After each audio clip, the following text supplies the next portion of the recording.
Your Excellencies, ladies and gentlemen, please be seated. Excellency Dr. William Ruto, President of the Republic of Kenya, Your Excellency Cyril Ramaphosa, President of the Republic of South Africa, members of the Kenyan and South African delegations, distinguished ladies and gentlemen. Your Excellencies, earlier in the day, the Kenyan and South African business executives took time to engage on unlocking trade and investment opportunities between Kenya and South Africa. I wish now to most humbly invite Your Excellencies to watch the screens for a snapshot of some of the discussions. Welcome, Your Excellencies.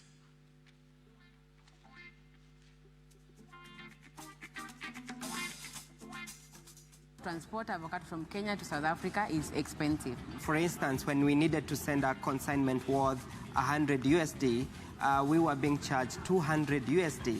At the moment, I can get a container into Dubai in 4 days. I can get a container into China in 20 days.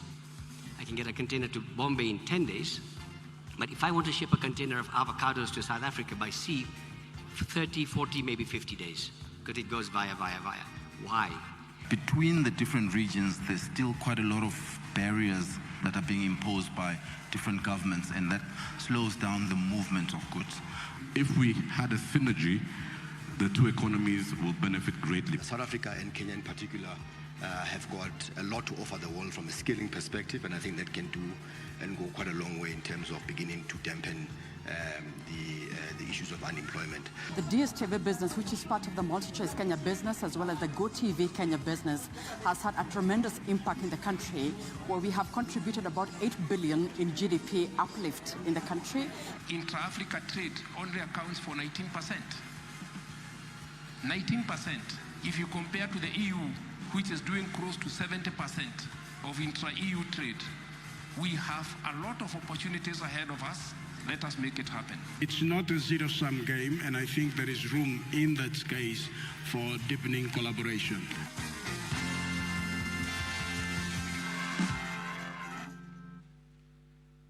Unlocking Africa, unlocking the opportunities, ladies and gentlemen. If it pleases Your Excellencies, Mr. Richard Ngatia, Chamber President, Kenya National Chamber of Commerce and Industry, and Dr. Stavros Nicolaou, Board Member, Business Unity South Africa, will present a summary of the Business Forum resolutions. Bwana Ngatia, karibu.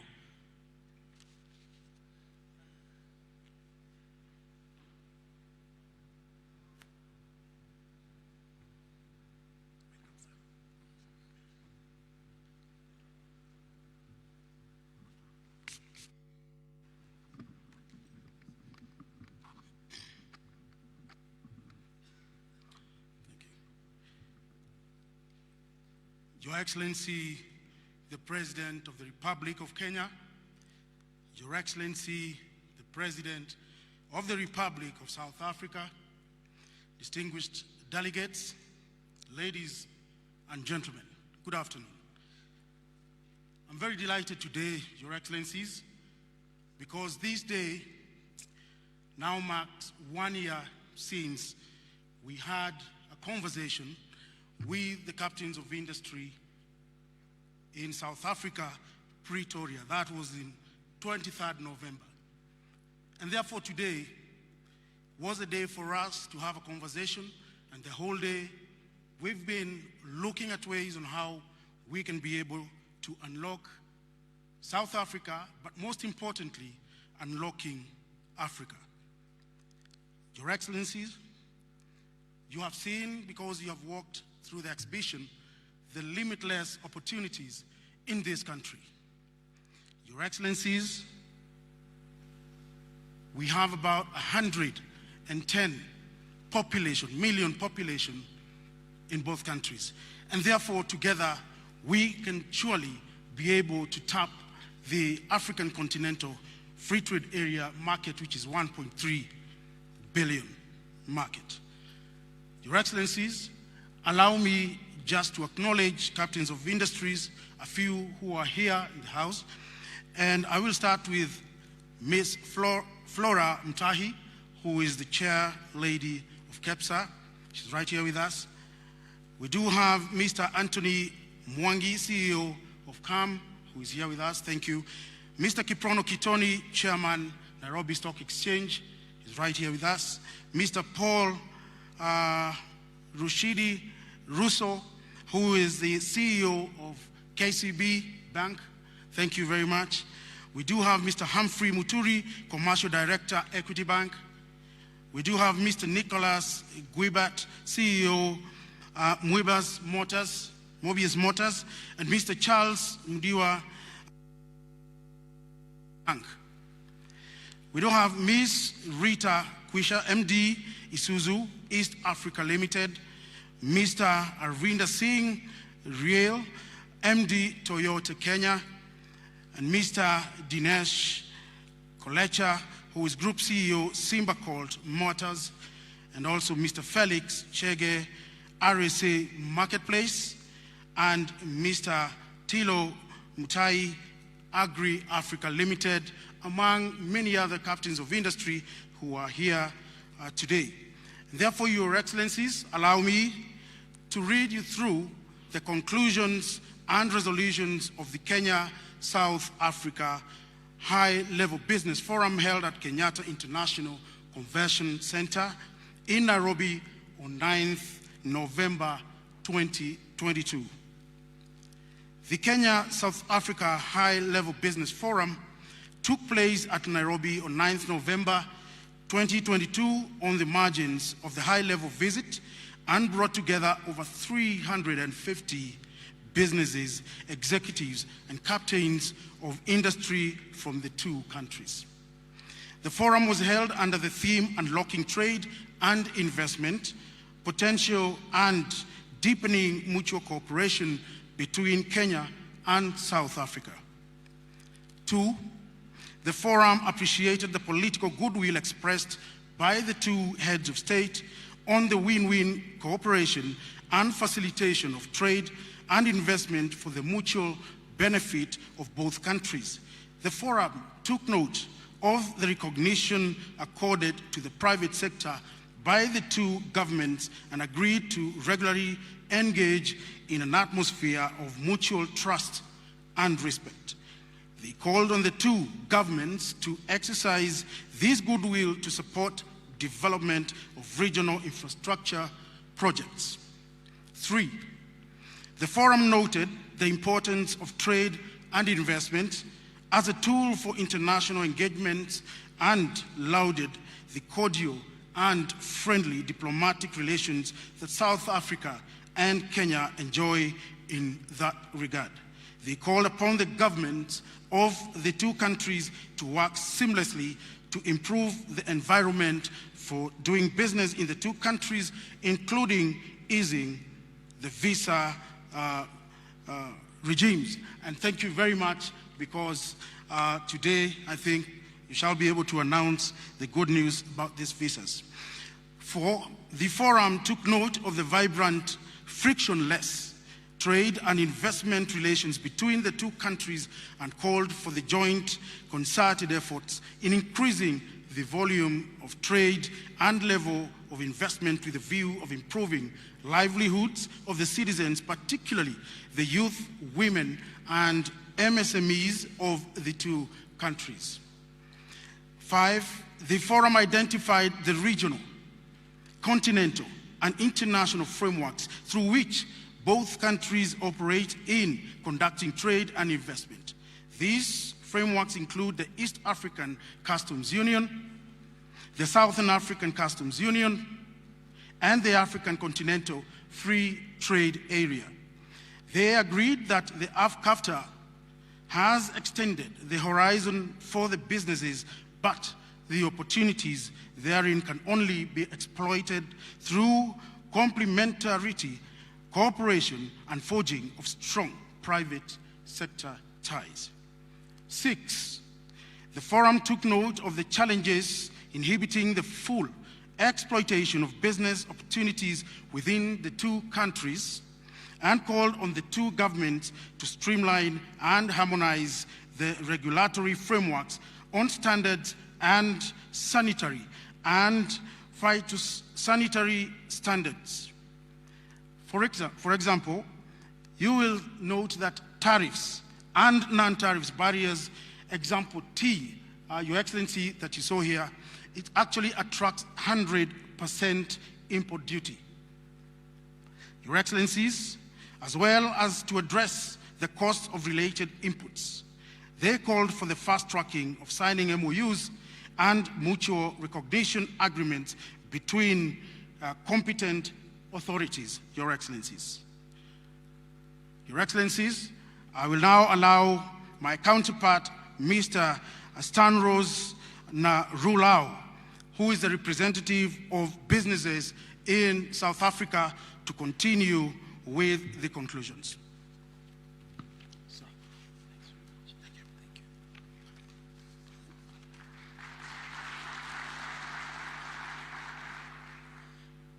Mr. Richard Ngatia, let me firstly acknowledge the presence of the Excellencies, respectively the Presidents of Kenya, Dr. William Ruto, and our President, our very own President, President Cyril Matamela Ramaphosa. Excellencies, Honorable Ministers, distinguished business colleagues, ladies and gentlemen, members of the media. It's indeed a great pleasure for me to deliver a short and brief message for and on behalf of South African business, and particularly business that is represented in this delegation on the state visit today. So as not to break the continuum of the resolutions that my colleague Richard was reading out, I'm going to continue from paragraph 7, and once completed, the good news is it only goes up to number 11, incidentally. Otherwise, we can be here the whole day. So it stops at number 11, and then I will offer some closing remarks again on behalf of business and those that participated in the forum. So paragraph 7 reads as follows, and it continues from the earlier paragraphs. This forum underscored the role of communication, ICT, and IT-enabled services as a facilitator for intra-Africa trade, and called on the governments to expand the laying down of digital infrastructure and harmonization of regulatory frameworks in this sector so as to increase intra-Africa trade. Paragraph 8. The forum identified potential areas of cooperation and collaboration between the private sectors of our two countries, particularly in joint financing of infrastructure projects following the public-private partnership PPP model. These projects cut across ports, railways, roads, and energy, and provide the firm foundation for enhanced trade and investments. In this regard, ladies and gentlemen, the forum proposed the establishment of a special fund by our two governments to support preparatory work for strategic infrastructure projects that will ease project financing by the financial institutions. Paragraph 9. President, I'm sounding like a lawyer, like you are, going through all these paragraphs, but paragraph 9, the forum highlighted specific opportunities which could be harnessed for enhanced economic growth in Eastern and South Africa, including the automotive and component manufacturing, agro-processing, trade in services, industrialization, and inter-trade between our two countries. Paragraph 10. The forum took note of the progress of the growth of trade volumes since our last meeting in Pretoria 12 months ago. The captains of industry therefore appreciated the importance of the forum as a platform for exchanging views and ideas of jointly working together to harness the many opportunities that exist between our two countries. Furthermore, the forum underscored the importance of cooperation and complementarity between the private sector of our two countries and the need to meet regularly to deepen these ties. paragraph 11, which is the final para. The forum recognized the importance of agriculture and value addition in the two economies and the whole continent, and called on financial institutions to increase their lending to these sectors. In this regard, financial institutions committed to develop unique products that suit the agricultural sector. That completes the resolutions and the conclusions from the forum earlier today. I'm going to just very briefly offer some closing remarks, as I said, on behalf of South African business and all of those of my colleagues who were present in the forum. The first order of business, may I convey on behalf of South African business our congratulations to His Excellency Dr. William Ruto on your recent election, and in particular what we're excited by is business, because business always wants certainty and predictability and stability. We wish to commend you and your government for the transition that took place from the previous to the current administration. These are all very positive investment signals for us. May I also add that a key thematic during the forum, and this was punctuated throughout the entirety of the forum, is the lessons learned from COVID.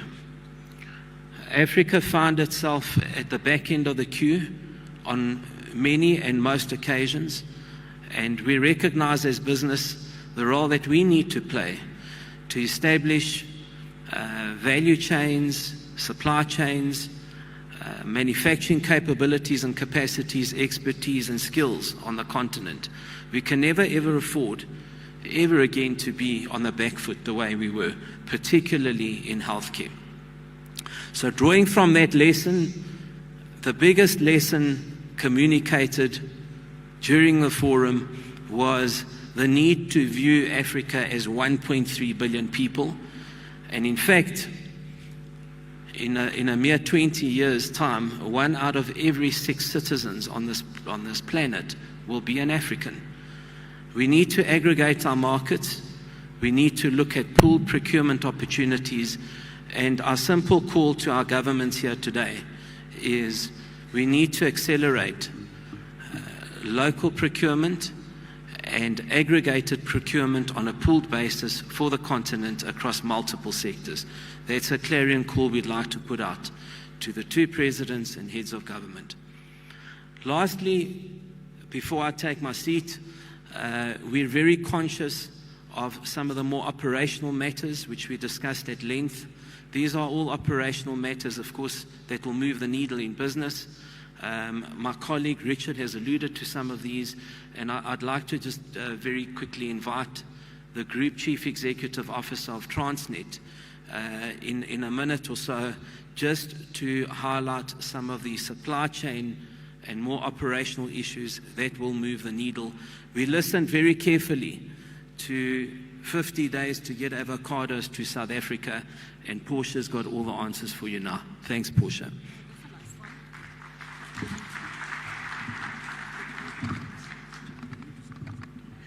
Good afternoon, Excellencies, and I will be fast. So, being thrown under the bus on the avocado, I might as well explain that one of the key issues that we have to deal with is to develop feeder vessel systems on the continent. What a feeder vessel system would do, it would enable bilateral flows of cargo, so avos would be able to move from Kenya to South Africa and the other way around. But as the gentleman with the avos would tell you, we have to deal with another problem, which is phytosanitary rules and the standards of entry between the two countries. We actually need to get to a point where we standardize to whatever's the highest, because at present, Kenya is able to export everywhere in the world but to South Africa because of our standards which don't allow it to come in. But on the same breath, we're not able to get berries into Kenya coming into this country, partly because of a shortage of infrastructure. We need a lot more cold storage facilities at ports across the value chain so that we would be able to improve fundamentally trade in the agricultural sector. The other issue, which it would be quite easy to resolve, and I think it was raised if there was will, is around the multiple inspections, pre-loading and post-loading, when you offload either in South Africa or you're loading from this part into Kenya. And then lastly, which is a difficult one, I know, because Kenya is part of the the East Africa area, the common external tariff that gets charged means that you charge exactly the same tariff on South African products coming in, which makes it much more expensive. And we believe that this is an area that could be dealt with. Thank you very much. Thank you very much, Your Excellencies. That is a brief summary of the deliberations at the Business Forum today. With the gracious permission of Your Excellencies, the Cabinet Secretary for Trade, Investment and Industry Kenya, Honorable Moses Kuria, will guide the next part of the program. Waziri, karibu sana, so that you can guide us to the next part of the program. Asante.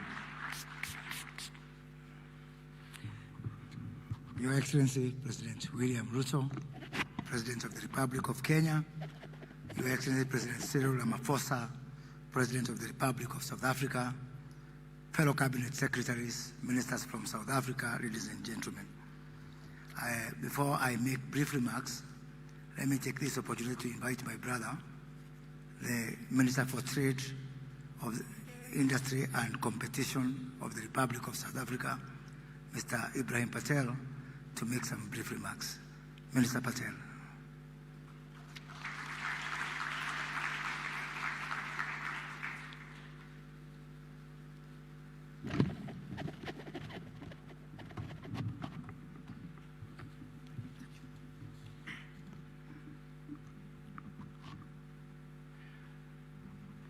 His Excellency William Ruto, President of the Republic of Kenya, His Excellency Matamela Cyril Ramaphosa, President of the Republic of South Africa, members of the Kenyan and South African Cabinet, ambassadors, business executives and captains of industry representing both countries, distinguished ladies and gentlemen, Ujambo, Sanibonani, good afternoon. Excellencies, we've had more than 300 business representatives who've been involved in plenary and roundtable discussions for much of today. You would have heard now from the two business representatives. They had excellent discussions, and they are eager and keen to get down to doing more business with each other, to invest more, to trade more. Trade between our two countries is beginning to support the joint vision of industrialization of both countries, though much still needs to be done. Last year, Your Excellencies, South Africa exported key inputs into Kenya's industrial supply chains, including coal to power Kenyan industry, particle board used to make furniture here, steel to be transformed in Kenya, and car kits that are assembled in Kenya. Kenya is now South Africa's largest global supplier of fresh flowers. But we also recognize that the overall level of trade is not sufficient. Indeed, it went down in both 2020 and in 2021. And in particular, South African exports declined, which we look to reverse.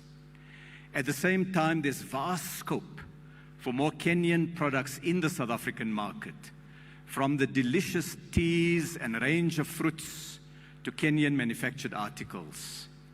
Minister Kuria and I are already working on unlocking those opportunities.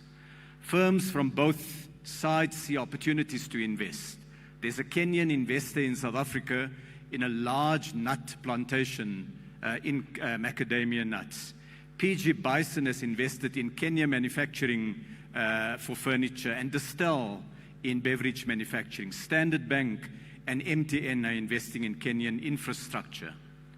All of this is about growth, about jobs, about trade. Trade, Your Excellencies, have been in the blood of our people for many centuries. Communities in present-day Kenya and South Africa were part of the great network of trade routes that stretch along the Swahili coast. The great trading centers of Mombasa, of Lamu, of Malindi, and Gede. and this community connected with the Southern African kingdom of Mapungubwe. These trading cities also traded with the rest of the world, with China, with Europe, with the Middle East, and they connected parts of the African continent, facilitating the flow of goods among Africans in gold and salt, in beads and carvings, in ivory and gum, in metalworks and textiles. Colonialism interrupted and deeply damaged the indigenous development of African trade and caused harm to our societies that has lasted for centuries. Today, Africa has the opportunity to decisively turn the corner, and that's what the state visit is about. His Excellency President Ramaphosa, His Excellency President Ruto, leading the way to reverse the legacy of the past. And so today, we have this opportunity to hear from the two excellencies on their vision, and as members of the respective cabinets, we've already been put to task to step up the work that we do in order to address all the challenges that have come out in the business forum, in the bilateral trade talks. And I want to end by saying that President Ramaphosa has given us a job to prioritize economic relationships with Kenya. As leader of the African Union during the COVID period, President Ramaphosa championed the idea of Africa making its own medical products, from vaccines to face masks to ventilators. As during the meetings of the G20 heads of state, he has put African development at the center of his advocacy and efforts. And next year, South Africa will chair BRICS, bringing together China, India, South Africa, Brazil, and Russia. And President Ramaphosa has set out an ambitious agenda focused on a partnership between BRICS and Africa. And that, therefore, means this state visit and the business forum that we've had here are really significant building blocks to giving effect to that vision. Thank you very much.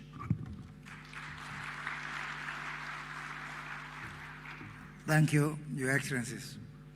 Your Excellencies, Kenya exports goods worth $38 billion to South Africa. And this is mainly primary products, cut flowers, avocados, tea, vegetables. While South Africa exports goods worth $650 million, mostly as inputs within our manufacturing. So already you can start to see the imbalance that we face. And this imbalance is also excavated by the fact that our exporters to South Africa are largely small to medium enterprises, while South African exporters are more established companies, mostly large companies. Whereas we are concerned about this imbalance, it is only part of the story. The bigger story is that Kenya and South Africa continue to lose the bigger opportunity that exists within the wider African market. We continue to trade more with the rest of the world than we trade within ourselves. Kenya and South Africa are not in any regional common tariff regime. So the low volume is not by accident. There's a reason to it. Any efforts for a bilateral solution, when we try to have a bilateral solution within each other, is facilitated by non-African countries invoking the most favored nation status. We are actually joined together more by music than by trade because of Kenyans' love for Kwaito music. Intra-Africa trade starts at 19%, as composed to 70% intra-EU trade. Yet, we have a low-hanging fruit in the Africa Continental Free Trade Area, with a population of 1.2 billion people and $1.4 trillion GDP. To enable our 110 million people between our two countries trade with each other, and with the 1.1 billion Africans, it is important to talk to some countries to unlock the South African Custom Union so that we can kick off the guided trade mechanism that exists between ACFTA countries. And Kenya has indeed already started trading with some countries as far away as Ghana under this framework. Yet because of some of these bottlenecks, which are actually very solvable, we are unable to invoke the same to trade with our sister nation of South Africa. Even as we work on ACFTA, We have a lot to gain by activating the SACU-EAC COMESA tripartite agreement, thus freeing trade among 800 million Africans. 11 countries have deposited TFTA agreements, and we need only 3 countries to deposit to make the agreement effective. Kenya and South Africa need and are going to work together to get the 3 countries out of the remaining countries that includes Tanzania, South Sudan, the DRC, Ethiopia, Eritrea, the Sudan, Libya, Tunisia, Lesotho, Mozambique, Seychelles, Comoros, Malawi, and Madagascar. Only of those 3 countries can unlock trade between 800 million people. And only 1 country within SACU, which I will not name in this distinguished gathering, but I have shared with our 2 excellencies, we need to do something so that indeed we start to trade 1 among 800 million people and secondly among the 1.2 billion people within the Africa continent. As we work under the prevailing conditions, Kenya and South Africa will not sit back. Do nothing is not an option. And we have agreed with the Minister Patel to set up a joint committee to unlock the non-tariff barriers which are hindering trade between our 2 nations. We had very strict instructions from our 2 presidents to do everything possible to look at the issues of logistics, to the issues of delays in our borders, and Kenya is actually taking the first step by establishing the first 2 bordered custom warehouses, one in Johannesburg and one in Pretoria, to support our SMEs so that they can be able to access the markets in a similar footing as our more established counterparts from South Africa. Kenya and South Africa will work together to build a consensus among African countries around the issue of the renewal of the AGOA, the Africa Growth and Opportunity Act, with the US, and also the Strategic Trade and Investment Partnership. And we have agreed that ahead of the US-Africa Summit that is going to take place next month in Washington, D.C., we are going to rally together the other African countries that are going to persuade our colleagues within the US administration, within the Congress, that extension of AGOA beyond 2025 is an issue of absolute necessity. The SCFTA conversation is not going to be a dialogue among governments only. The private sector voice must be on the table. In this regard, Kenya is proud to announce that in partnership with Standard Bank of South Africa, who are here today, we will host the first ever Africa Private Sector Alliance Conference in Nairobi in the first quarter of 2023 that will bring together Africa's top 50 companies in support of the ACFTA. So this is not going to be only a discussion among governments. We are working together to bring in a private sector, our big companies that have got the biggest influence within Africa, because ACFTA is not for the benefit of government. ACFTA has got its owners, and its owners are the private sector within the continent.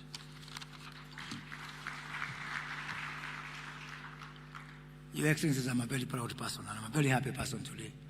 8 days ago, on my 2nd day of work, I woke up in Pretoria to meet my counterpart, Minister Patel. Today, you've made us proud.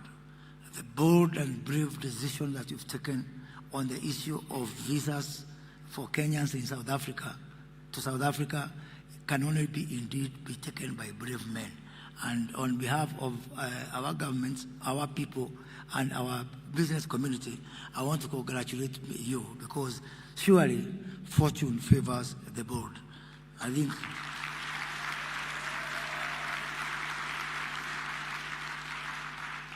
so we can say now, without fear of contradiction, that everyone who is in this room today can travel to South Africa on an ordinary passport without a visa, just as those who came to join us from South Africa came without a requirement for a visa. So thank you, Your Excellency, because you've made us equal and proud, and we are going to walk this journey together to actually be the leaders in the rest of the continent. Coupled with trade, we are now determined more than ever before to deepen our investment partnership by our two nations. And in this regard, we welcome our South African investors and counterparts to our PPP and Special Economic Zones Investment Conference, again, that will take place in the first quarter of next year, so that you can be able to showcase to interested investors like the likes of Transnet and Standard Bank of South Africa the many opportunities that exist within our PPP and our Special Economic Zone. To drive forward this economy going forward, Kenya has taken a deliberate decision that will partner with the private sector to free up the many opportunities that do exist. The role of financial services and telecoms in fostering the free trade area in Africa is pivotal. And Kenya welcomes South Africa financial institutions to set base in our Nairobi International Financial Center that will kick off shortly, and further welcome you to join our telcos in the setup of our joint smartphone project, which is undertaken by Kenya Telcos. And we have extended this invitation to South African telcos like MTN and Vodacom, so that we can continue mobile integration so that these are very important elements of fueling trade. And as we do so, we must also look at the issue of interoperability of our mobile money, because Kenya is a market leader using our M-Pesa. I look forward to going to South Africa and on an MTN, on a Vodacom network, being able to access money from my M-Pesa balance as a way of fueling African trade. Your Excellencies, the future of our continent lies in free flow of trade and investment. Kenya and South Africa have a cardinal role to play in this regard. We are the firstborns of free trade in Africa, and that comes with extra responsibility. We are equal to the task, and we are committed to this. Thank you very much, ladies and gentlemen. And now it is my distinguished pleasure to ask that we may be upstanding as I welcome the President of the Republic of Kenya, His Excellency William Ruto, to make his remarks and invite his guest, President Cyril Ramaphosa. Thank you very much.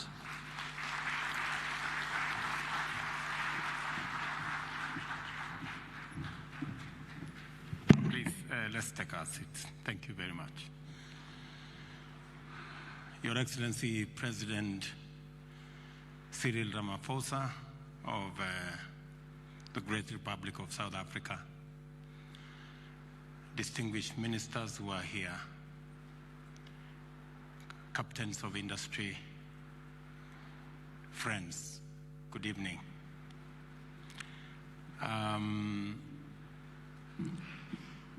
First, let me take this opportunity on behalf of the government and the people of Kenya to welcome our friends, the business community from South Africa to Kenya, and to let you know that while you are in Kenya, count yourselves to be home away from home.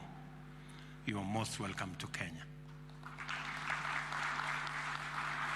This morning, I had extensive discussions with my elder brother, President Ramaphosa, and his team, and I want to thank His Excellency the President for delivering the good news to the business community and to the people of our two countries, making it possible for us to be able to travel, to be able to visit, to be able to do business, and to be able to work together in an environment that has little hurdles and that we have to jump little hoops to be able to get to the other side. Thank you very much, Mr. President.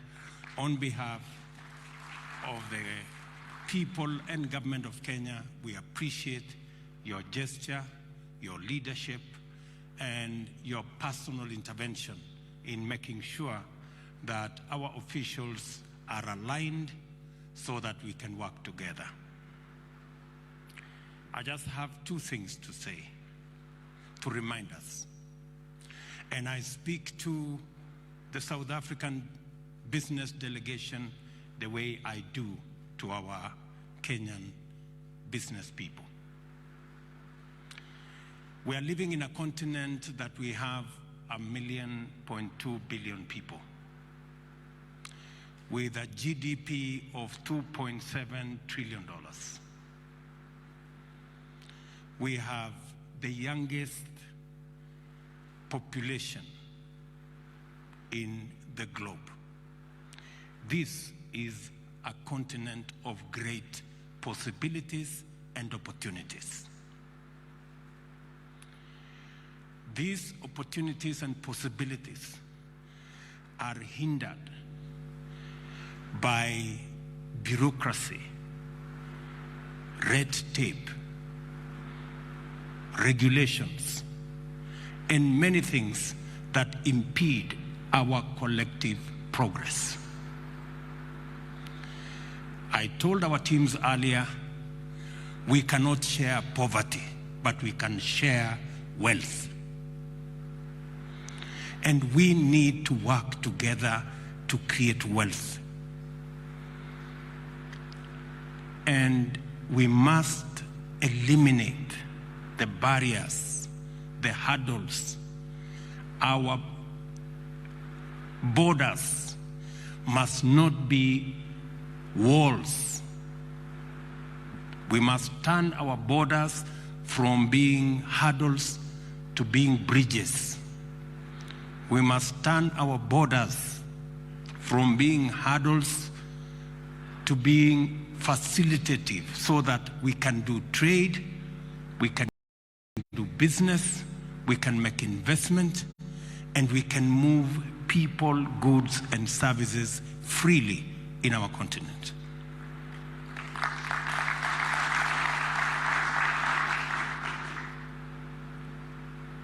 Kenya and South Africa are struggling to export to Europe and all manner of places. And yet, there exists market and opportunity in Kenya and South Africa. Something must be wrong with us, honestly. We cannot continue this. Europe, you've heard, is trading at 70% of trade, intra-European trade. Africa is at 19%. What a shame.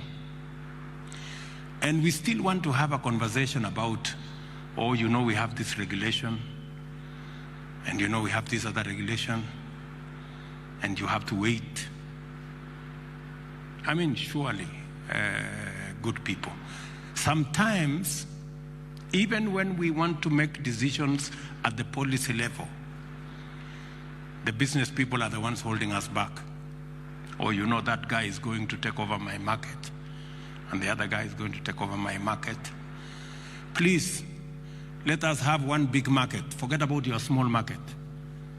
Let us work together. Instead of selling to a few people in Kenya or selling to a few people in South Africa, let us sell to the many people in Africa by tearing down the borders that limit our opportunity to work together.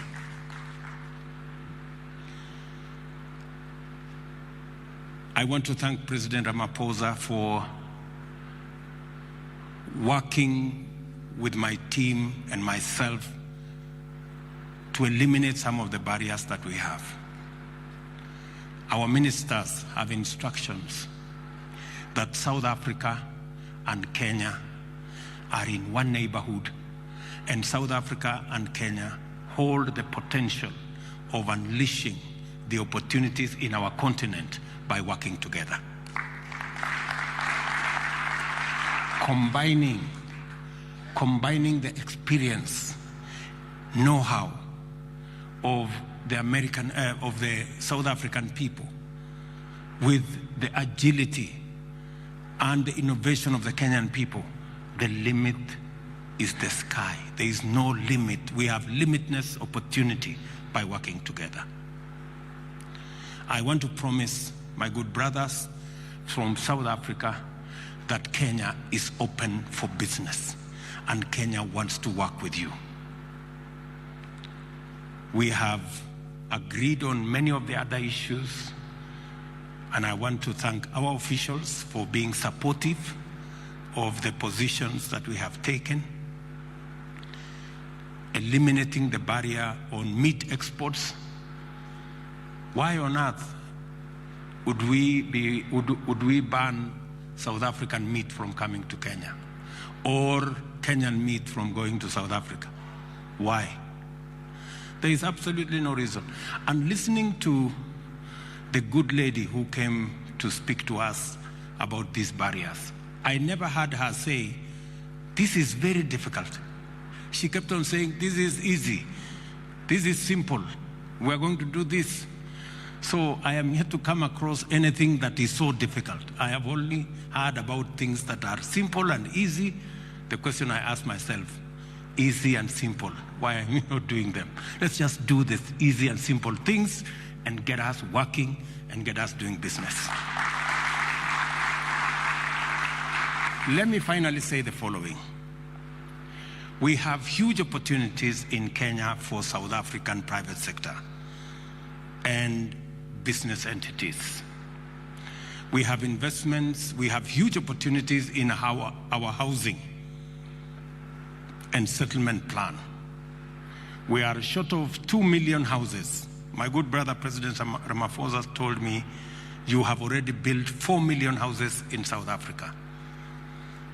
We want to build at least 200,000 houses every year. And we want South African companies to come and work with us. Bring your technology, bring your investment. We are going to give you the land. We are going to build the infrastructure for you. We are going to make sure there is a sewer line, there is a road, there is electricity, there is water. And when you complete those houses, we are going to buy them from you. As soon as you complete, you hand over the keys to us. We pay you, you go to the next project as we look for mortgage for our citizens. You have opportunity. You have opportunity in our water harvesting program. We have decided that we are going to work with the private sector to deliver on our water harvesting program. We have already lined up the first 100 big dams, which we want to build using a water purchase agreement instrument.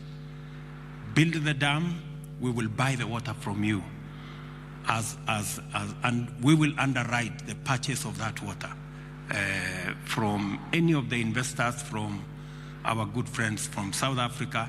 There is tremendous opportunity for you to co-invest with us and for us to give you opportunity to earn good rands, good shillings, maybe even dollars from our working together under the private-public partnership window. We have sound South African investments in Kenya, from DSTV to Standard Bank and all the other operations.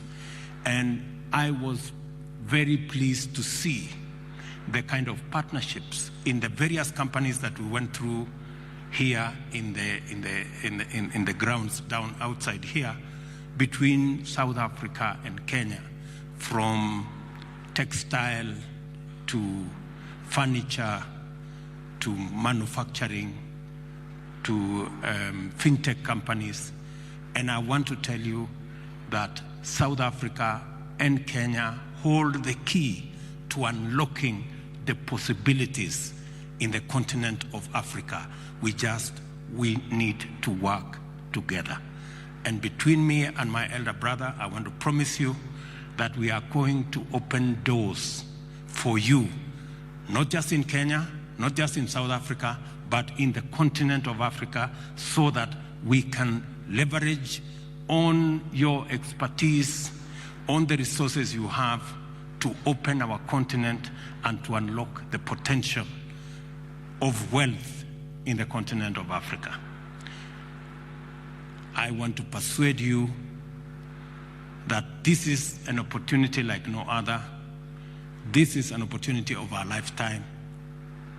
And even in the face of the challenges that we face with climate change and all the other attendant drought, floods, famine, we can still position our continent not just as a victim of climate change, but actually as a place where we can play a role in resolving the challenge of climate change. We have enormous resources in the green energy space. We have huge opportunities from our young people and the natural resources we have in this continent. The opportunity is beckoning for us to work together, and it starts somewhere. And I want to pledge that it starts with South Africa and Kenya. Thank you very much for listening to me. It is now my very humble duty to request His Excellency President Cyril Ramaphosa to be able to make his remarks. Mr. President.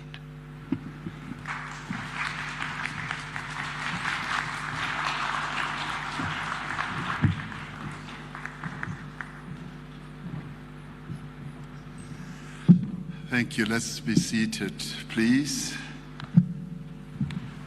Program Director, Your Excellency, President Dr. William Ruto, ministers from both our countries, South Africa and Kenya, business leaders who are here present with us. I'd like to convey my joy and my special thanks to you, my dear brother, for inviting myself and my delegation to come to your beautiful country, but more especially as your first state visitor guest during the first part of your presidency. Thank you very much. You've given us more than a warm welcome to Kenya. Having been to Kenya a number of times, this has been a very special visit, largely because of the manner in which the discussions between our two delegations have really gone to great success and to new heights. Your country is not only known for the stunning beauty of this great country, but it is also known as a powerful economy in East Africa. And we see South Africa and Kenya having a symbiotic relationship in a number of areas. There's so much that we have in common, that we share. Our value system is very similar. The principles that we uphold, very, very similar.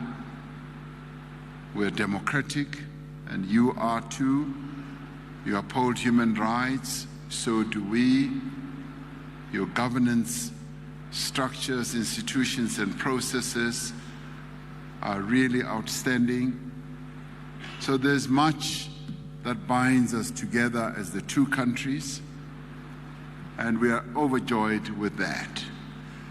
And our visit to you comes at a time when the world is facing enormous challenges, and we've just been recovering from COVID-19, and that too was an enormous challenge. I just want to speak on some of the issues and reiterate and endorse what President Ruto has just been saying, particularly about the enormous opportunities that we have on our continent, in relation to our positioning in the world, in relation to our population as a continent, and in relation to the youthfulness of our population.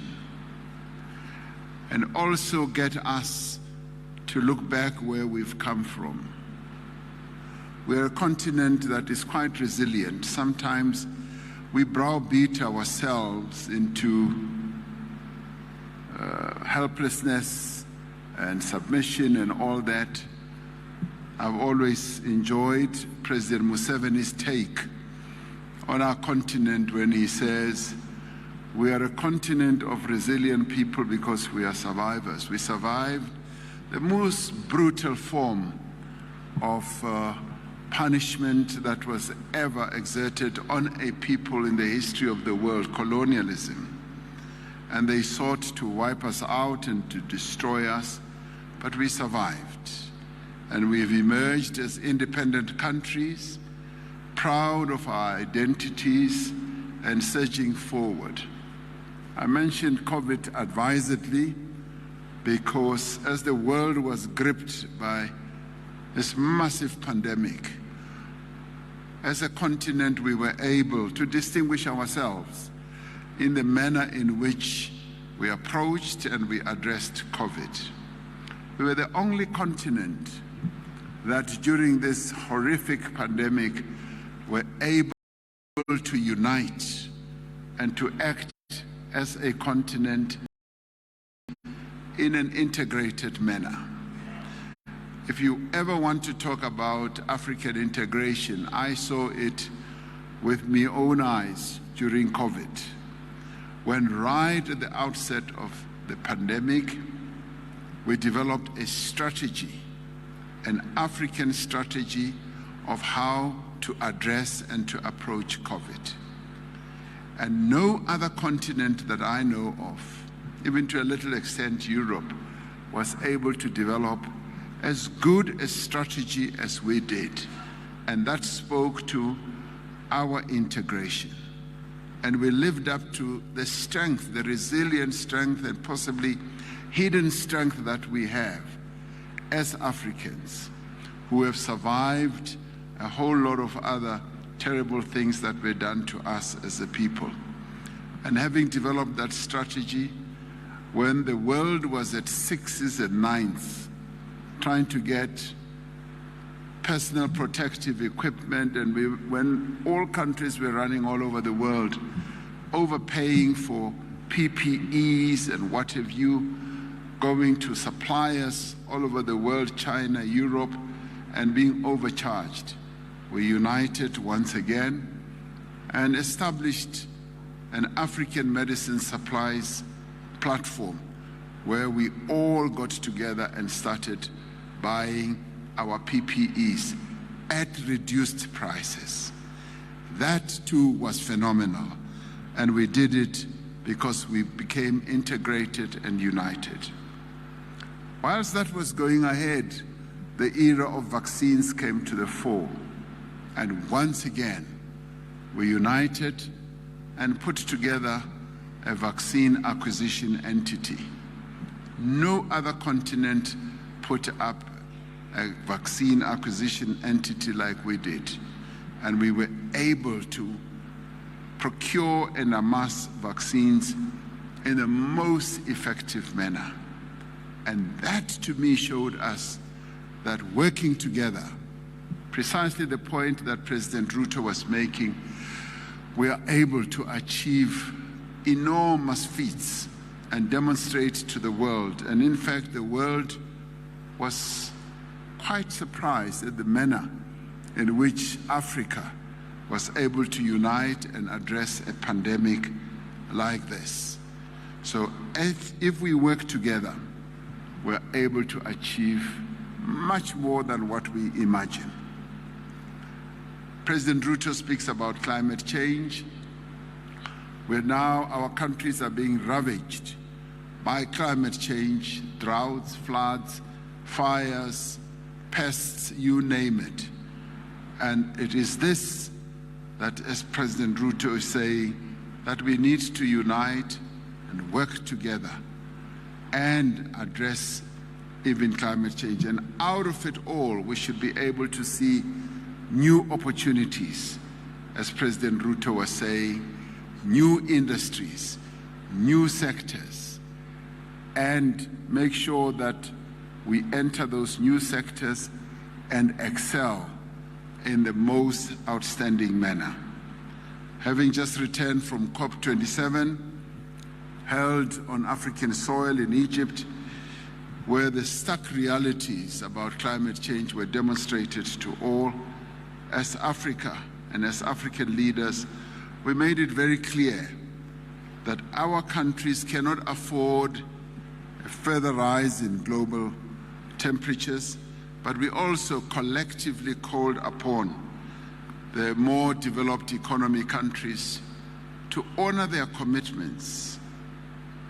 And they have been making commitments over and over and over again. In COP21 in Paris, they made a commitment that they would be investing $100 billion or making available $100 billion per year.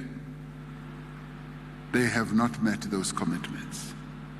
Now, collectively, a number of African leaders who were there, all of us, one message, several voices, we said, we want them to address the loss and the damage that our countries are suffering from. And once again, Africa is showing a great deal of integration of thought, effort, and articulation by saying to the world, we want you to address loss and damage. We are hardly responsible as a continent to the damage that has been done and continues to be done to climate, and we therefore want you, yes, to pay up.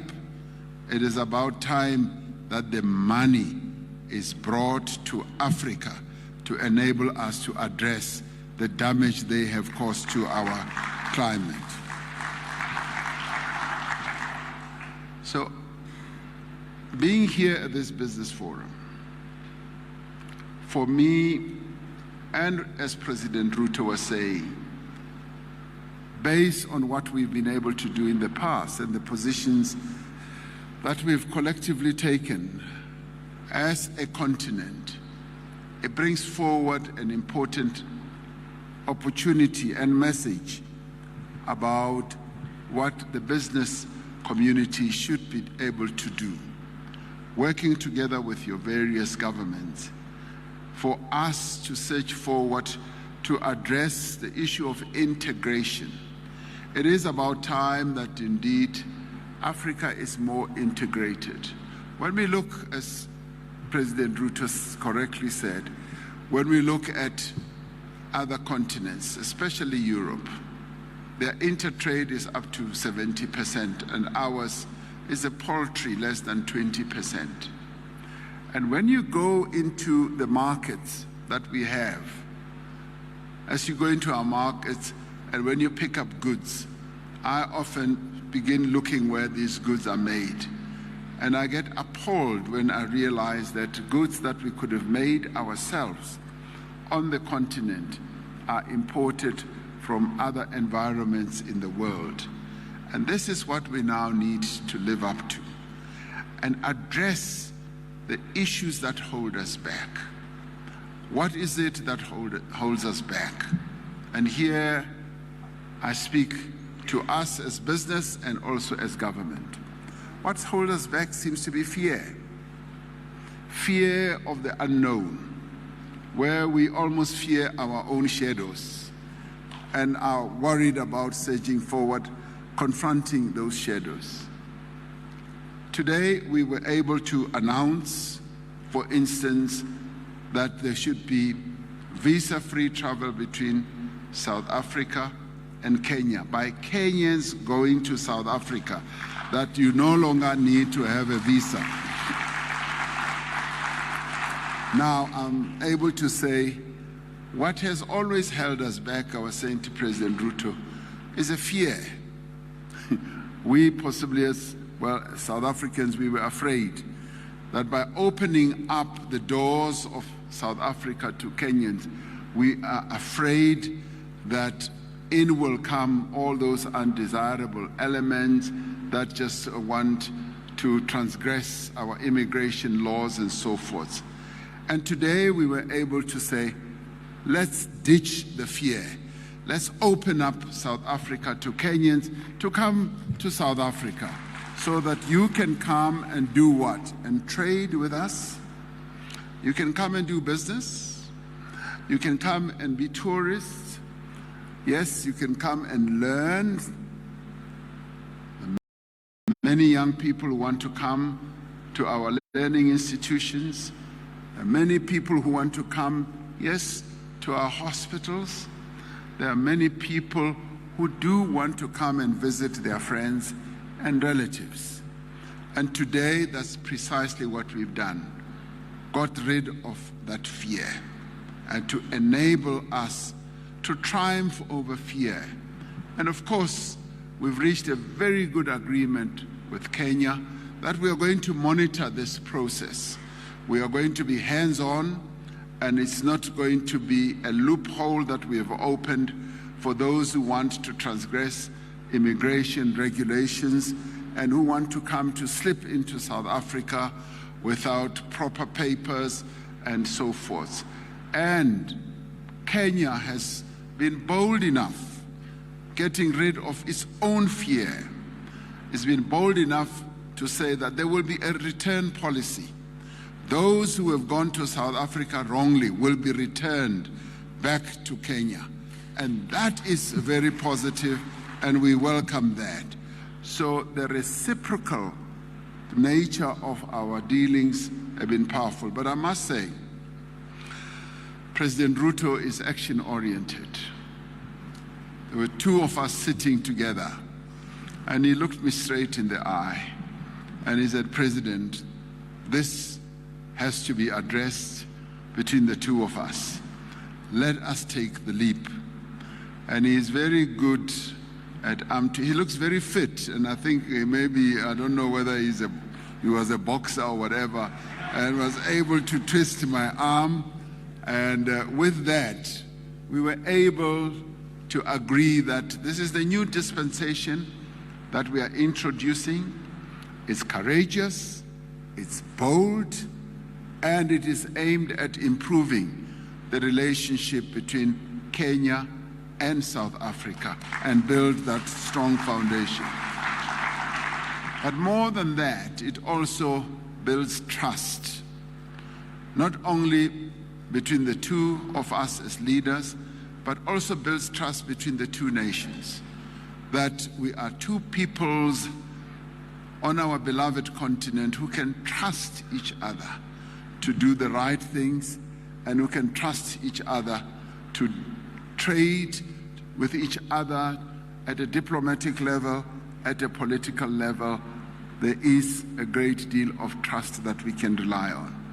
The other thing that holds us back is bureaucracy and a regulatory environment, which President has already spoken to.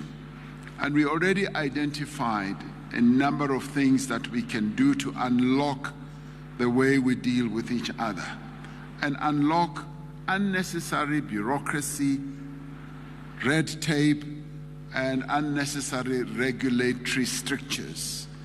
And my sister, CEO of Transnet, was articulating that very clearly, that sometimes we have these phytosanitary rules that only apply one way and so forth, and we do need to have great standards that we can all apply to or conform with.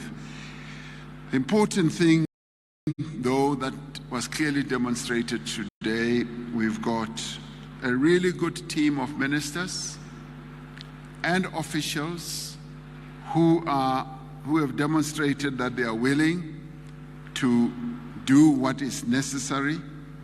And the Minister or Secretary of Trade here in Kenya, on his very second day in the job, immediately came to sleep in South Africa to begin the process of unlocking some of the constraints and the strictures and sat down with Minister Patel, and they've made enormous progress just in a short space of time.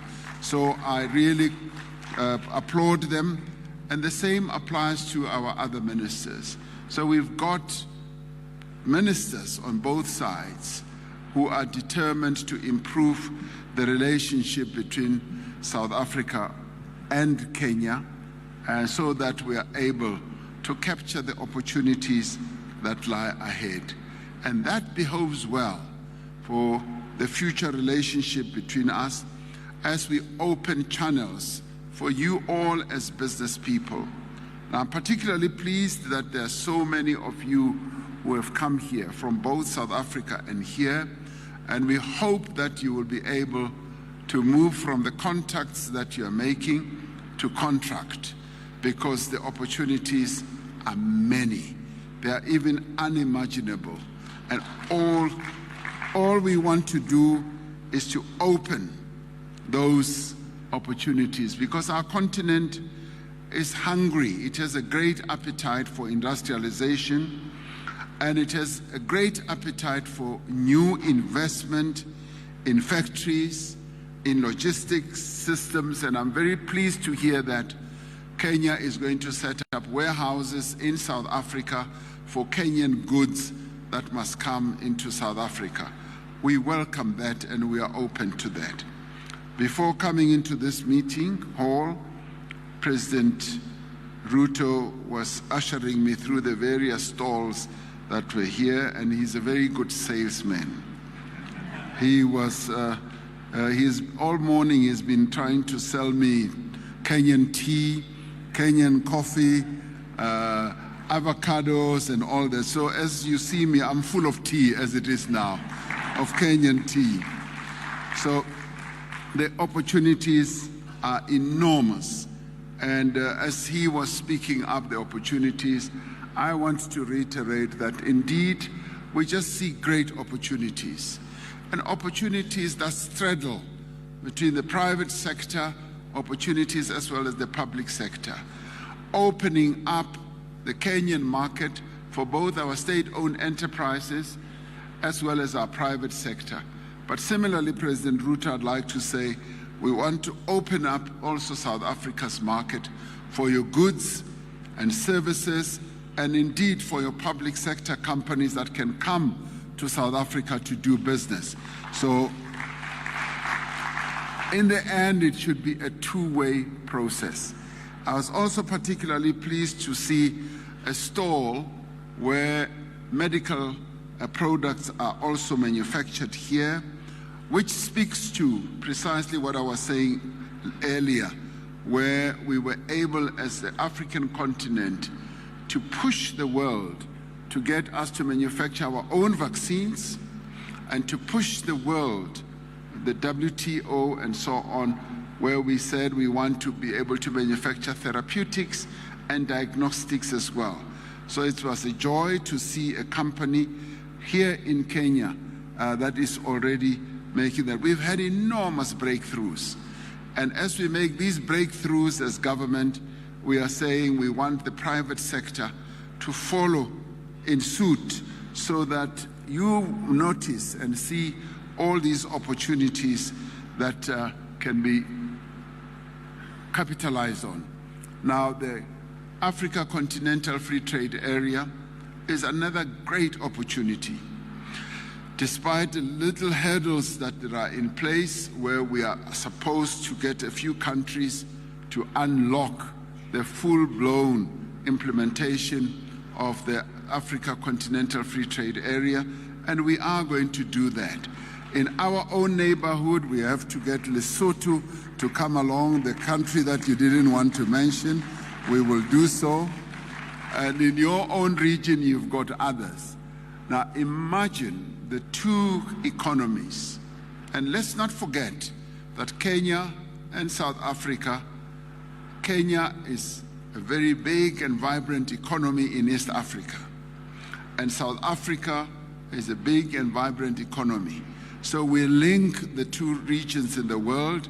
And I've often said we link with Nigeria we link with North Africa, and the continent is our playground.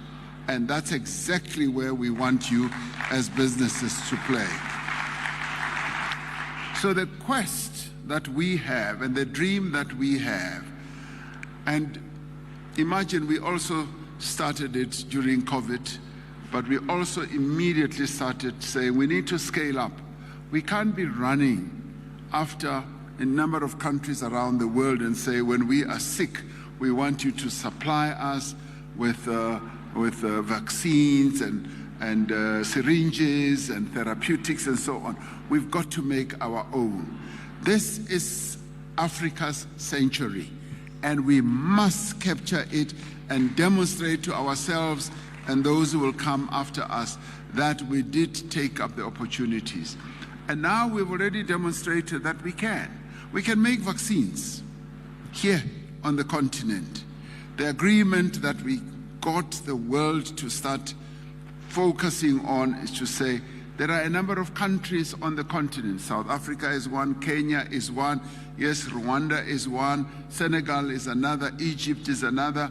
We can make our own vaccines. Just open up the regulatory strictures in the world. And that we have achieved. We're now pushing for therapeutics and diagnostics. And I think we will succeed if you, as business people, demonstrate to us that you are willing, ready, and prepared to take up all these opportunities that we are making. They're opening up. So that's the question of fear. We must get rid of the fear that we have, and the regulatory strictures we will take care of. So the opportunities are enormous, and I'm really glad that we can have this opportunity for me and President Ruto to come and hear your report. It's a very good report. It's a positive report and forward-looking. It enables us to unlock opportunities for trade between our two countries, and we will want to take further steps to increase overall trade. We already heard that trade can scale $1 billion, and it can go even, between our two countries, it can go even further. And when we talk about trade, when I talk about trade, I'm not talking about one way. It's not only South Africa to sell. It's for Kenya to sell. I want to see Kenyan tea and coffee in South Africa as well.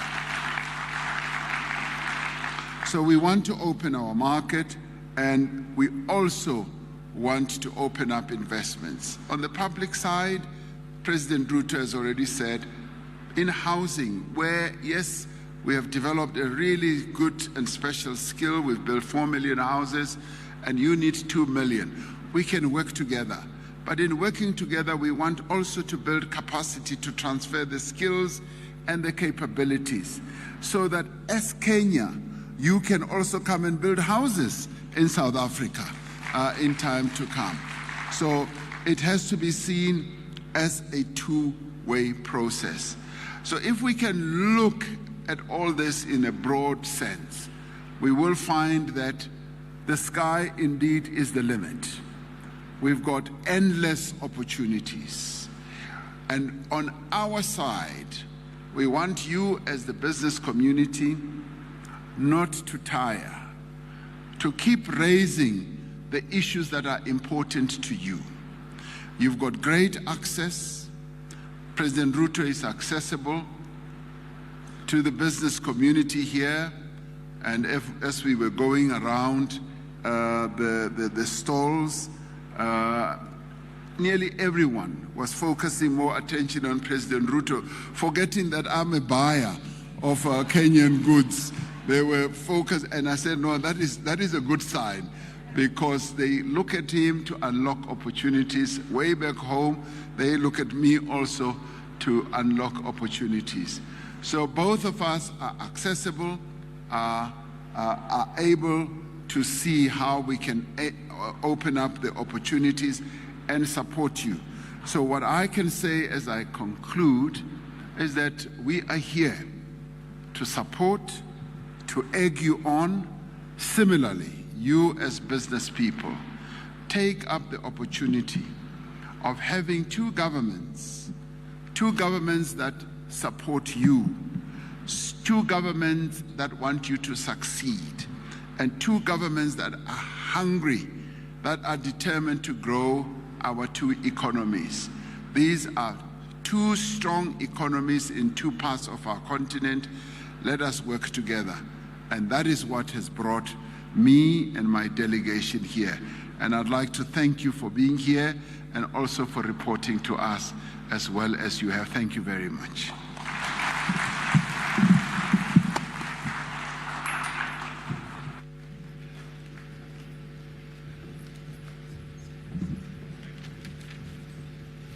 Thank you very much, Your Excellencies. We may be seated. I wish to most humbly request Your Excellencies to invite you here for a photo opportunity. The first photo with Your Excellencies here on stage. For the second photo, Your Excellencies will be joined by the Cabinet. Welcome, Your Excellencies. The second photo, you'll be joined by the Cabinet Secretaries responsible for foreign affairs and trade for the two countries. So Cabinet Secretaries Moses, Cabinet Secretary